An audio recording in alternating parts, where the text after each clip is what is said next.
അതിൻ്റെ കാരണം എന്തുകൊണ്ടാണ് സംഭവിച്ചതെന്ന് അന്വേഷിക്കാനായിട്ട് പറഞ്ഞിട്ടുണ്ട്. അത് പ്രധാനമായിട്ടും അതിൻ്റെ റീസൺ എന്താണെന്ന് ഇപ്പോൾ ഡോക്ടേഴ്സാണ് അത് നോക്കുക. പിന്നെ പോലീസ് ഓഫീഷ്യൽസ് ഉണ്ട്. നമ്മുടെ ഇപ്പോഴത്തെ ലക്ഷ്യം എന്താ വെച്ച് കഴിഞ്ഞാൽ 3 പേര് മരണപ്പെട്ടു.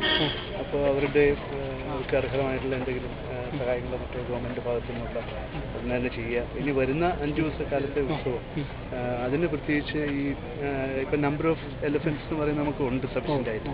അപ്പോൾ അത് വെച്ചിട്ടൊരു ഷെഡ്യൂൾ പോലെ ഉണ്ടാക്കി ഒരാനയ്ക്കും ഇത്ര മണിക്കൂറിൽ കൂടുതൽ ഒരു സ്ട്രെയിൻ ഉണ്ടാവാത്ത രീതിയിൽ ഒന്ന് പ്ലാൻ ചെയ്ത് ആ പ്ലാൻ അഡ്മിനിസ്ട്രേറ്ററും ബന്ധപ്പെട്ട ഡോക്ടേഴ്സും തമ്മിലൊന്ന് ചർച്ച ചെയ്ത് അപ്പോൾ അവരുടെ ഒരു അഡ്വൈസ് കൂടി സ്വീകരിച്ചിട്ടായിരിക്കും വരുന്ന 5 ദിവസത്തേക്കുള്ള പരിപാടികൾ ആനയുടെ ഒരു ഡിപ്ലോയ്മെന്റ് എന്ന് വേണമെങ്കിൽ പറയാം അത് ചെയ്യാം.